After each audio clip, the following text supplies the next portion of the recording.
Maka kalau Anda dekat dengan Allah Subhanahu wa taala, maka semua yang Anda butuhkan dalam kehidupan, Allah akan cukupkan. Allah akan limpahkan. Karena itu nanti rahasianya kenapa datang Ar-Rahman dan Rahim setelahnya. Rahman, pemberian dalam urusan dunia. Maka semua kebutuhan dunia Anda, kalau Anda dekat dengan Allah, istighraq semua diberikan. Sakit Allah sembuhkan. Orang datang ke rumah sakit, Anda cukup kemudian Allah, ya Allah, bismillahirrahmanirrahim, beri kesembuhan. Kadang dokternya datang sendiri. Kadang obatnya dikirimkan ke tempat Anda. Anda nggak ke rumah sakit, dokternya datang ke tempat Anda. Anda nggak ke rumah sakit, obatnya dikirimkan ke Anda. Anda bahkan nggak bilang saya sakit, beritanya nyampe, didoakan oleh orang, semoga lekas sembuh. Padahal Anda aja belum berdoa. Itu anugerah, kawan. Itu nikmat, Abdul. Biasa. Iya. Itu anugerah. Kenapa Anda tidak berharap mendapatkan itu semua? Belum berangkat sudah ada gitu. Mau beli nasi goreng, Masya Allah. Mau berangkat, tukangnya datang sendiri. Tek, nasi goreng. Mau bayar, kawan datang. Akhi mau apa nasi goreng? Udah, antum makan aja. Urusan bayar aneh. Masya Allah. Wah, kan dibuka, mana dompetnya? Tadi sih emang iya, cuman ketinggalan dompetnya.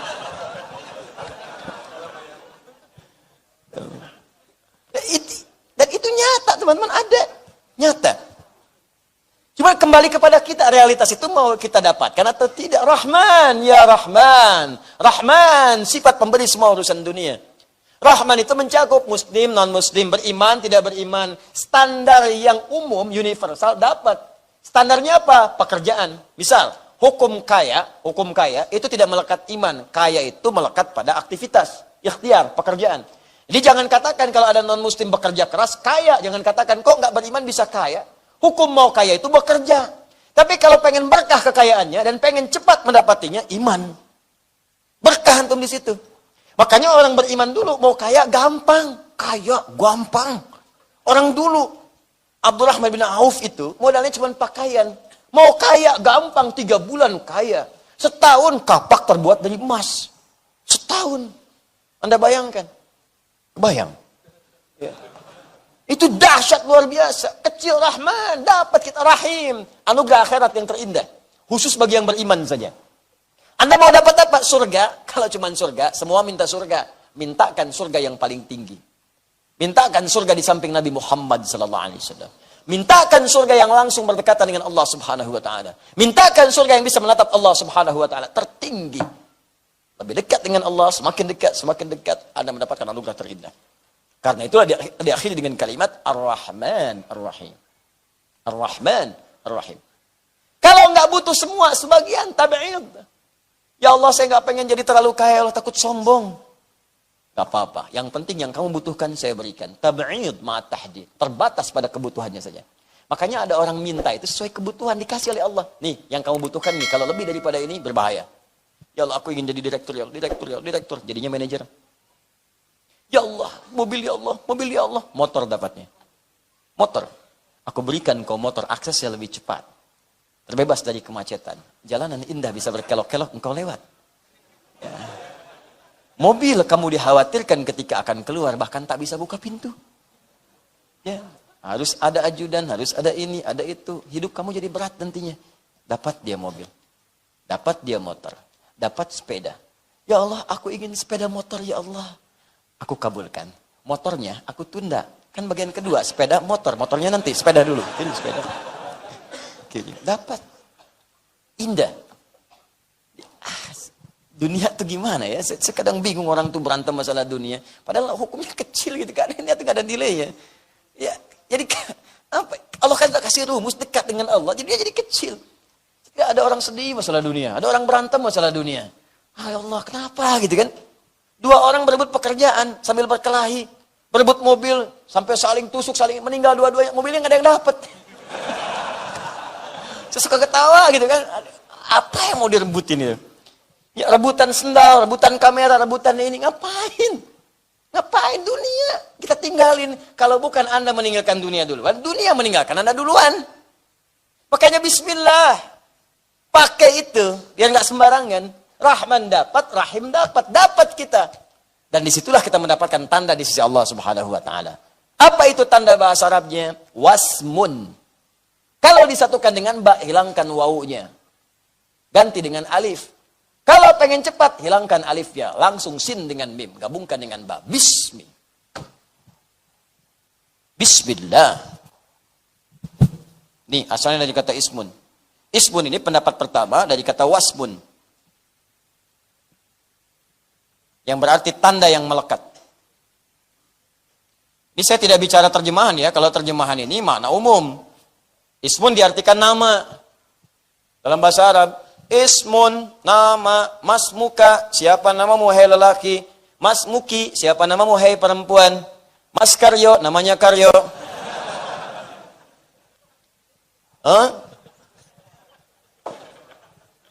Jelas, ismun, nama. Itu kalau bahasa Arab biasa, standar nama. Mas muka, siapa namamu? Paham? Tapi kalau kita kaji lebih dalam, apa asal kata ismun ini? Wa qala al-Kufiyuna, wa qala al-Basriyuna. Ahli nahu dari Kufa, ahli nahu dari Basra. Orang-orang pakar bahasa Arab mengatakan pendapat pertama, ismun berasal dari kata wasmun, yaitu sesuatu tanda yang melekat. Kenapa ismun dikatakan dengan nama? Karena nama itu menjadi tanda yang membedakan dia dengan orang lain. Ini Abdul, ini Adi. Saya panggil Adi, nengok yang ini. Abdul, nengok yang ini.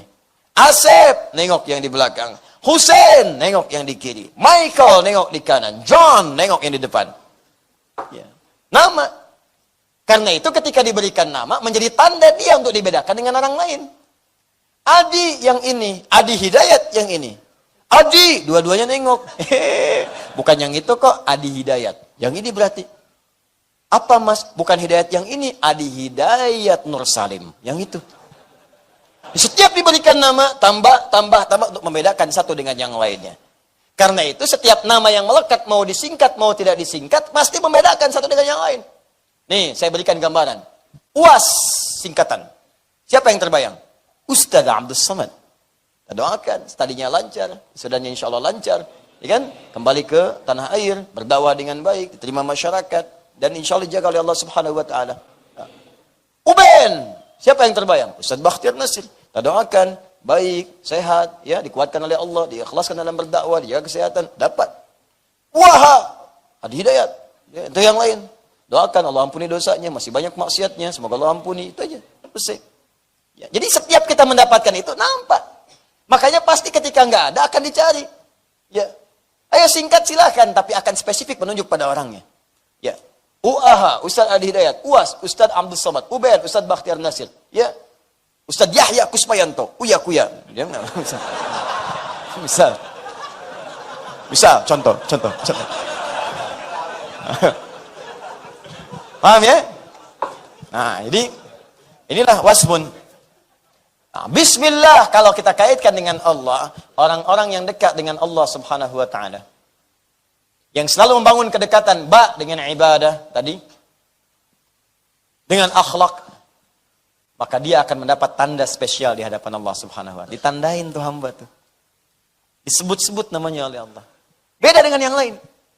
Maka turun kalimat, fadhkuruni adzkurkum. Kamu nyebut saya sebut kamu. Banyak hamba yang disebut oleh Allah Subhanahu wa Ta'ala. Di antaranya adalah hamba-hamba yang sering rajin ke majlis ilmu. Itu hamba spesial. Ibadahnya di majlis ilmu supaya punya ilmu. Ilmu dipakai dalam amal. Orang seperti disebut oleh Allah. Majtama'a qaumun fi baitin min buyutillahi. Gak pernah orang kumpul-kumpul di satu rumah, di rumah Allah Subhanahu wa Ta'ala. Datang ke masjid, datang ke majlis ilmu. Orang kumpul-kumpul di gelanggang, orang kumpul-kumpul misalnya di Medan, kumpul-kumpul di pasar, di macam-macam, dia datang ke majlis ilmu. Yatluna kitab Allah, untuk belajar Al-Quran. Wa yatadarasunahu fima bainahum. Dia kaji, dia tafsirkan, dia diskusi, dia dapatkan maknanya. Kecuali dia mendapatkan 4 hal. Allah berikan 4 kemuliaan. Ghasyiyat humur rahmah. Sepanjang dia belajar itu, rahmat Allah diliputkan di atasnya. Mau minta apa? Nazalat alaihimus sakinah. Maka akan diberikan ketenangan dalam jiwanya. Makanya orang pulang dari majlis ilmu, itu hatinya serasa lebih tenang. Kalau nggak percaya silahkan ya. Waktu berangkat dengan waktu pulang akan beda. Ada suasana hati yang lain. Kalau Anda datang ke majlis saya, tidak merubah diri Anda, pulang dari sini nggak ada getaran, nggak ada apa-apa, tinggalkan saya. Cari ustaz lain.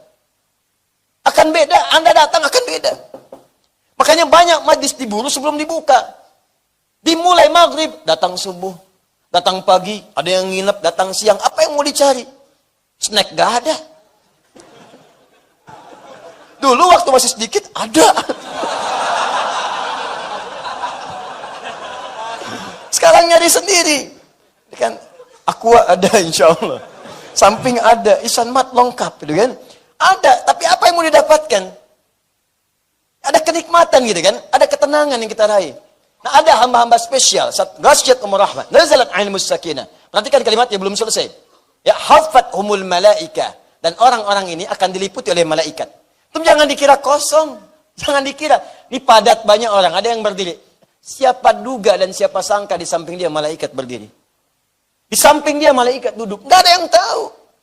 Bukankah malaikat diberi keistimewaan untuk menyamar? Menjadi laki-laki, bertemu dengan Nabi, datang. Ada lagi yang tak nampak di sampingnya. Dan banyak sifat malaikat itu gaib. Kenapa gaib? Karena kalau tampak belum tentu untuk bisa tenang.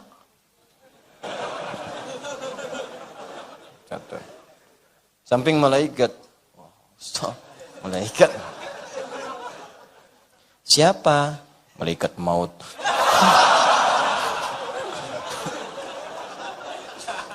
Saya waktunya sebentar lagi enggak. Tenang aja. Saya mau ke Abdul kok. Contoh dulu. Misal. Jadi begitu. Ya. Ya. Ah, ini teman-teman sekalian, itu yang keempat belum selesai. Alhamdulillah. Wa dzakarahumullahu fi man 'inda. Wa dzakarahumullahu fi man 'inda. Dan orang yang ikut taklim itu disebut-sebut langsung oleh ditandai. Disebut-sebut di sekitar makhluk yang ada di arsy. Si fulan, lihat si fulan, ya malaika lihat si fulan, perhatikan si fulan, ya malaika, orang-orang datang nostalgia, orang-orang datang ya malaika, ada yang pergi ke puncak, ada yang ke Lembang, ada yang macam-macam, ya malaika catat dia spesial, majlis ilmu, majlis ilmu, majlis ilmu, majlis ilmu. Ada yang istighfar sebelum subuh spesial, disebut langsung oleh Allah, istighfar, ada yang sedekah, rahasia-rahasia spesial, ada yang ahli Quran, lebih spesial ahli Quran. Lebih spesial. Bahkan disebut oleh Nabi langsung kalimatnya. Ahlul Quran, ahlullahi wa khasatuh. Ahlul Quran, orang yang sangat dekat dengan Allah dan diberikan kekhususan langsung oleh Allah subhanahu wa ta'ala. Jika benar menjadi ahli Quran dia. Karena ada 3 jenis ahli Quran. 1, orang zalim dengan Qurannya. Hafal Quran tapi bermaksiat dengan Qurannya. Yang kedua, muqtasid. Cukup untuk dirinya sendiri. Belum bisa berbagi. Yang ketiga, sabiqum bil khairati biiznillah. Ahli Quran yang mengamalkan isi Qurannya penuh dengan nilai-nilai kebaikan. Itu di Quran surah ke-35 ayat ke-32. Kalau benar, langsung turun rahmat Allah disebut-sebut oleh Allah. Wasmun. Sebut namanya. Dekat dia dengan Allah subhanahu wa ta'ala. Ada tanda di sisi Allah subhanahu wa ta'ala.